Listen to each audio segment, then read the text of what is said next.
19h45 à la télévision Labari, messieurs, dames, bonsoir et bienvenue à cette nouvelle session d'information du mardi 19 mai 2020. 19h45 que nous débutons avec cette brève.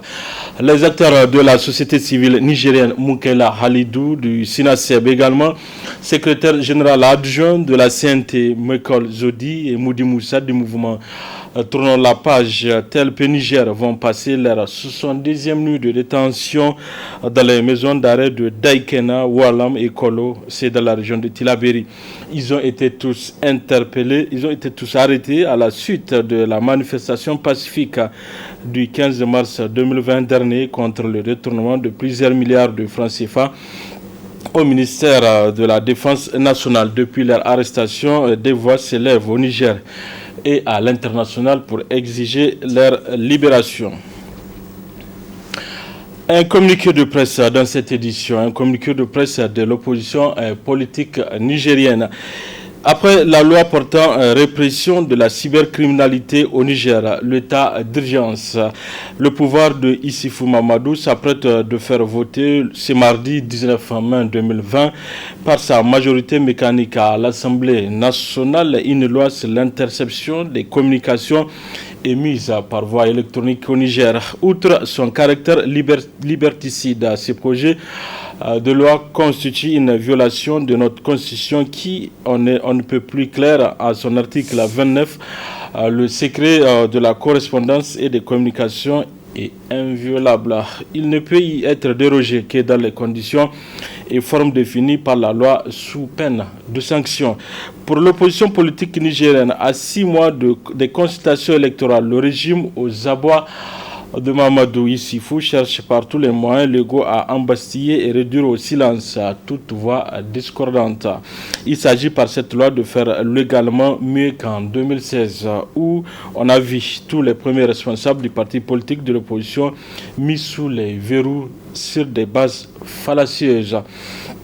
Cette loi constitue en soi un grave danger pour les libertés collectives et individuelles, l'arme ultime contre la démocratie et tous les traités et conventions internationaux auxquels le Niger est parti. Désormais, avec cette loi, les citoyens nigériens sont à la merci des gouvernants. Avec cette loi, les Nigériens n'auront désormais ni vie privée ni vie professionnelle. Les fronts de l'opposition politique nigérienne, à savoir le Front pour la démocratie et la République, FDR, Front de l'opposition indépendante, fois le Front patriotique, FP, s'insurge contre cette dérive du gouvernement du Niger. Elle attire l'attention de l'opinion nationale et internationale sur la situation de non-droit vers laquelle Issoufou Mamadou et son clan veulent entraîner le Niger. L'opposition nigérienne demande aux députés membres de son groupe de dénoncer et de ne point s'associer en aucune manière à cette manœuvre de liquidation de nos acquis démocratiques et républicains,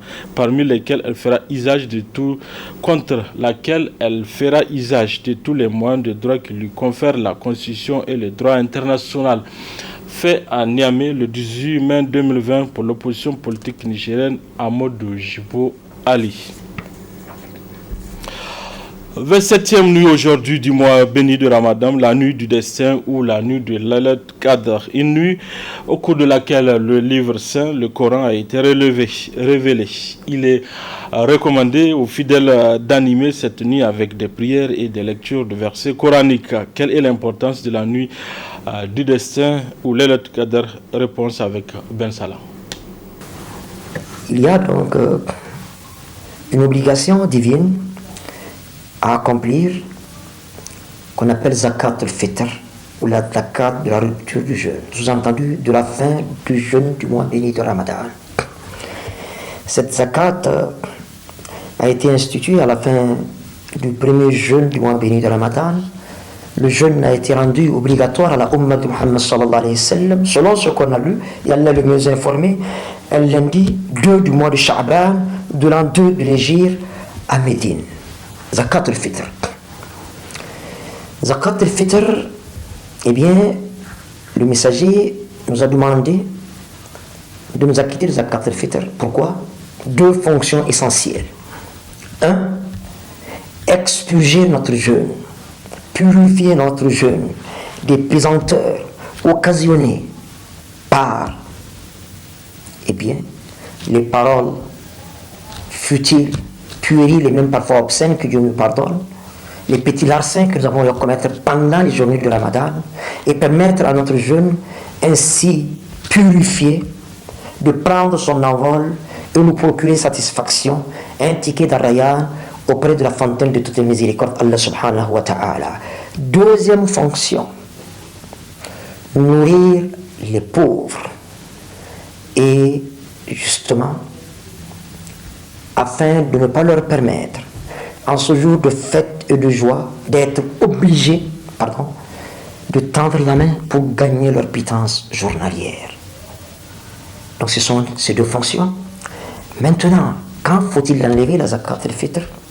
On doit nécessairement s'acquitter de zakat al-fitr avant de sortir pour la fête. Si on le fait 48 heures avant, c'est une très bonne chose. Et c'est valable, et c'est recevable. 48 heures avant, pourquoi? Pour mettre à l'aise ce pauvre, qui est peut-être notre voisin, notre voisine, qui se demande, dans 2 jours, ce sera la fête. Mais qu'est-ce que Allah a prévu pour moi et mes enfants? Alors là, vous allez la mettre à l'aise. Et justement, pour permettre de mettre cette femme à l'aise, il serait bon, là je vais traiter, je pense, cette question lorsque je vais parler de la valeur à donner. Donc, quand faut-il enlever? 2 jours ou 1 jour avant, c'est possible, mais nécessairement avant de sortir pour la fête. Eh bien, quand on le fait avant de sortir pour la fête, les 2 fonctions que j'ai citées plus haut, eh bien, elles sont valables. Ces 2 fonctions sont opérationnelles. Mais si d'aventure, on ne le fait pas avant de sortir pour la fête, eh bien, l'obligation demeure, mais les fonctions tombent. Nous sommes obligés, même au retour de la fête, de nous acquitter de zakat al-fitr. Mais les fonctions ne tiennent plus. C'est comme celui-là qui égorge son mouton de Tabaski avant de sortir pour la fête cette fois-ci. Le coup d'envoi est donné après la prière, le jour de la fête de Tabaski. Si on le fait avant, on n'a fait que festoyer avec sa famille. C'est la même chose pour zakat al-fitr. Si on l'enlève après la prière, c'est une ombre comme une autre, mais on doit la faire. Si on ne le fait pas, zakat al-fitr va nous traîner le jour de la résurrection devant le tribunal du Très-Haut et nous demander des comptes. Le palais des congrès de Niamey a servi de cadre à la cérémonie de signature de l'accord cadre entre la République du Niger et l'Association professionnelle des banques et établissements financiers du Niger. C'est le ministre des Finances, Mamadou Diop, qui a présidé la dite cérémonie. Le compte-rendu avec Ismaël Moumouni et Ibrahim Abdou. Signature, échange de parafères. Ainsi, à travers ce geste, l'État du Niger vient ainsi de ratifier l'accord cadre avec l'Association des professionnels des banques et établissements financiers du Niger qui prévoit la mise en place d'un financement de 150 milliards de francs CFA sous forme de lignes de crédit au niveau des banques. 2 guichets seront ainsi mis en place. Un guichet pour les petites et moyennes entreprises doté d'un montant de 50 milliards de francs CFA et un guichet pour les grandes entreprises de 100 milliards de francs CFA. Pour le guichet dédié aux PME, l'État mettra à la disposition des banques une enveloppe de 25 milliards de francs CFA sous forme de dépôt de garantie non rémunéré. En contrepartie, les banques s'engagent à injecter 50 milliards de francs CFA sous forme de crédit en faveur des PME dont le chiffre d'affaires annuel est compris entre 25 millions de francs CFA et 1 milliard de francs CFA. Pour le guichet dédié aux grandes entreprises, une enveloppe de 25 milliards sera placée par l'État auprès des banques sous forme de dépôt non rémunéré pour servir de garantie. Pour leur part, les banques s'engagent à octroyer 100 milliards de francs CFA de crédit en faveur des grandes entreprises dont le chiffre d'affaires annuel est supérieur à 1 milliard de francs CFA. Cette convention est un mécanisme de financement pour soutenir les entreprises affectées par le Covid-19. Cet accord de financement entre l'État du Niger et l'APB d'un montant de 150 milliards, garanti à hauteur de 50 milliards par l'État du Niger, permettra aux entreprises affectées par la pandémie de pouvoir disposer de crédits à un taux de 315% hors taxe sur une durée de 6 mois à 4 ans.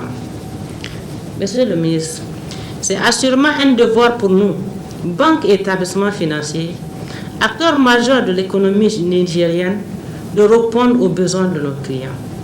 Ainsi, par ma voix, les directeurs généraux des banques et établissements financiers vous réaffirment tout leur engagement et leur volonté d'œuvrer afin de renforcer la résilience du secteur privé face à cette conjoncture que nous espérons sera de courte durée. Les entreprises affectées opérant dans tous les secteurs d'activité et qui respectent les critères de sélection peuvent bénéficier de ce mécanisme. Le gouvernement poursuit les efforts de mobilisation des ressources auprès des partenaires pour approfondir l'étude de ce mécanisme. Dans le cadre de la lutte contre le Covid-19, le syndicat national des enseignants-chercheurs et chercheurs du supérieur a effectué ce matin à son siège une remise de dons de gel hydroalcoolique et du savon. Un don parrainé par la ville de Niamey à l'intention de l'hôpital Lamordé aux orphelins et aux femmes fistuleuses. Le compte rendu avec Hamza Sakou sur les images de Chebou Gisso. À l'instar de toutes les bonnes volontés dans la lutte contre la pandémie à coronavirus, le syndicat national des enseignants, chercheurs et chercheurs du supérieur s'est distingué par ce noble geste. Ainsi, il s'agit d'un don constitué de flacons de gel hydroalcoolique et de cartons de savon, d'une valeur de 14 millions destinés aux populations vulnérables. Je vous remercie pour avoir répondu présent à cette cérémonie de remise des dons structurée en savon et en solution hydroalcoolique. Cérémonie acceptée, parrainée par Monsieur le Président de la délégation spéciale de Niamey, qui va remettre aux différents représentants les dons dont je venais de souligner. Cette opération qui est en train de se dérouler à Niamey se déroule dans les 7 autres régions. Notre action couvre l'ensemble des 8 régions de notre pays.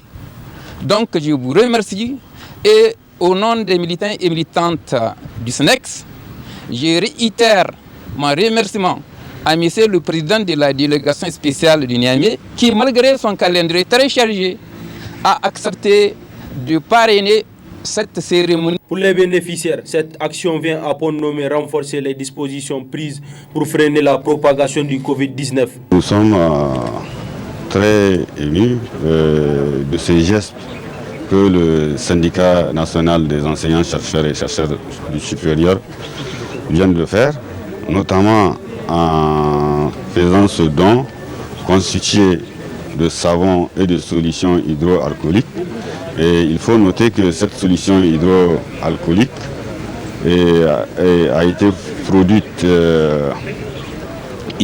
au niveau du département de chimie de l'université Abdoumouni Diofo.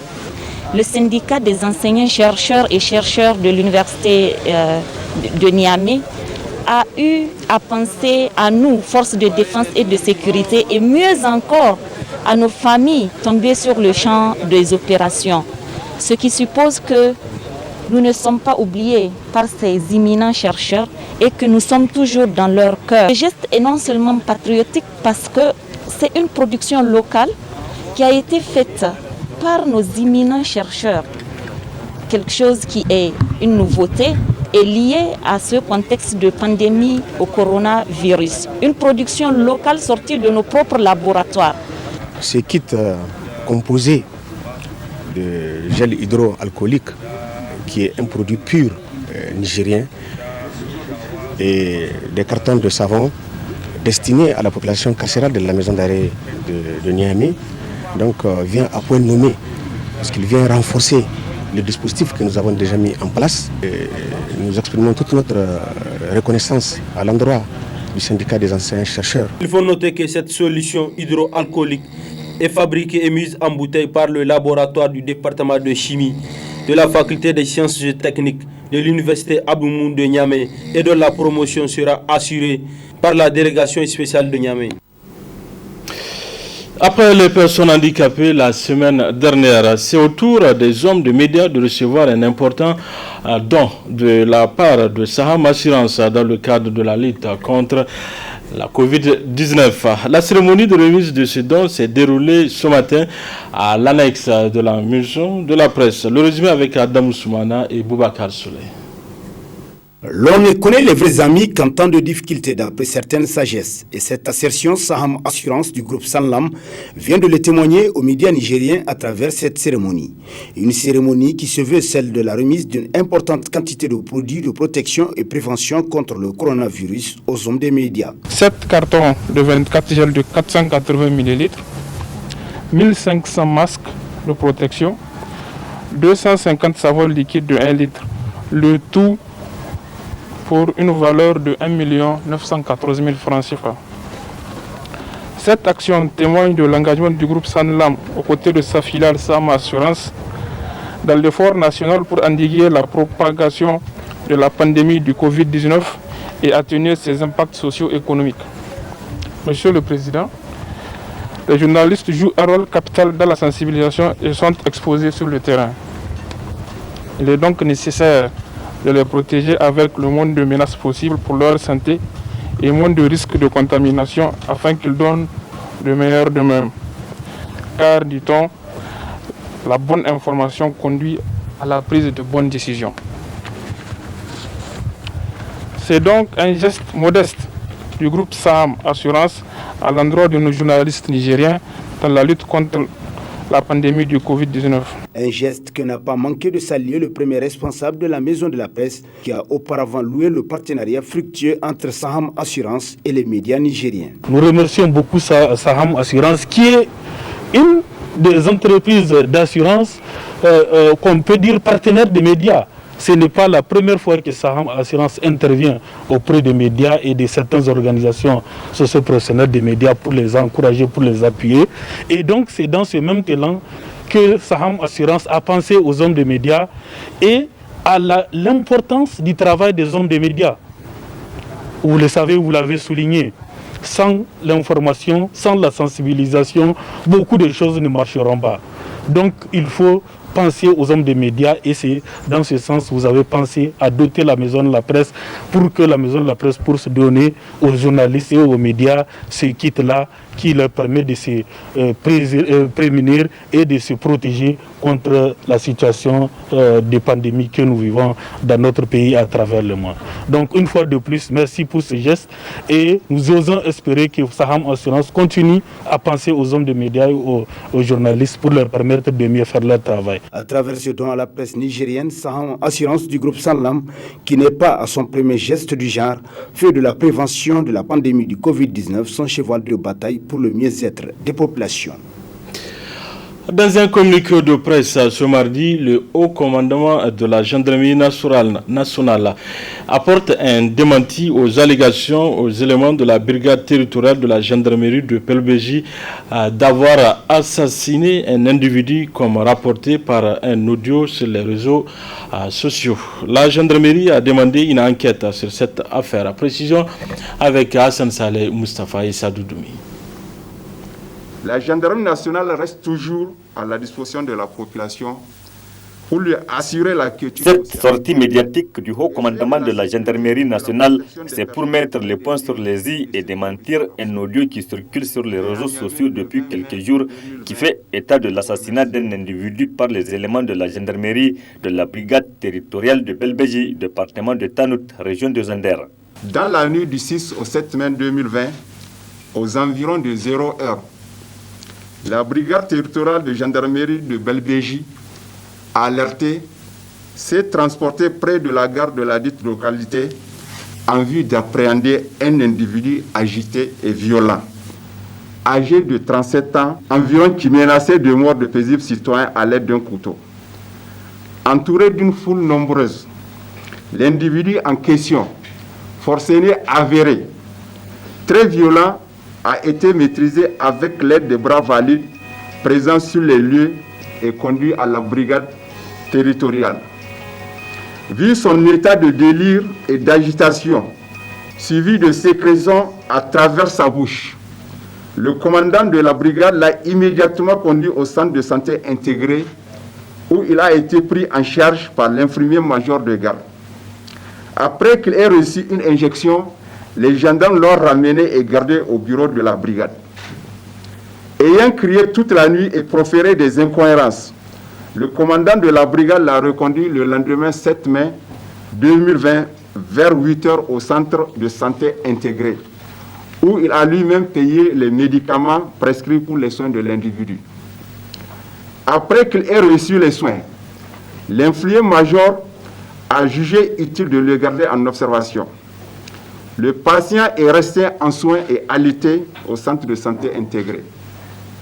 Le vendredi 8 mai 2020, vers 22 h, l'infirmier-major appela par téléphone le commandant de brigade lui annonçant le décès de l'individu. Le commandant de brigade a rendu compte immédiatement des faits à sa hiérarchie, informant le président du tribunal d'instance de Tanout et le préfet du département de Belbéji.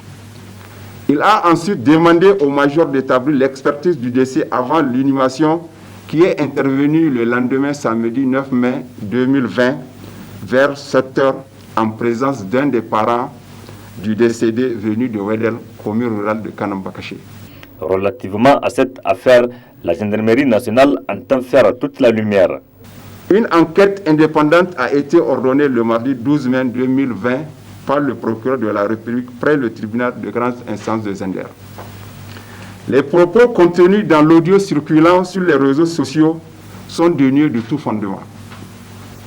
L'individu ne présente aucune fracture de côte, ni de membre, encore moins un quelconque service corporel, comme l'a attesté l'expertise médicale du médecin-chef du centre de santé intégré de Belbéji. C'est le lieu de signaler que l'auteur de l'audio, acteur de la société civile, est absent des lieux au moment des faits. Le commandant de brigade n'est nullement compromis en quoi que ce soit. Il a toujours œuvré avec loyauté pour la bonne marche du service auquel certains gens de la localité aux pratiques mafieuses n'approuvent pas. Tout en présentant ses condoléances à la famille du disparu, le haut commandement de la gendarmerie nationale se réserve le droit de porter plainte contre l'auteur et les complices de ces allégations mensongères, précise le haut commandement de la gendarmerie nationale. Voilà, messieurs, dames, c'est tout pour ce 19h45 de la télévision La Bari. Merci à vous de l'avoir suivi. Au revoir.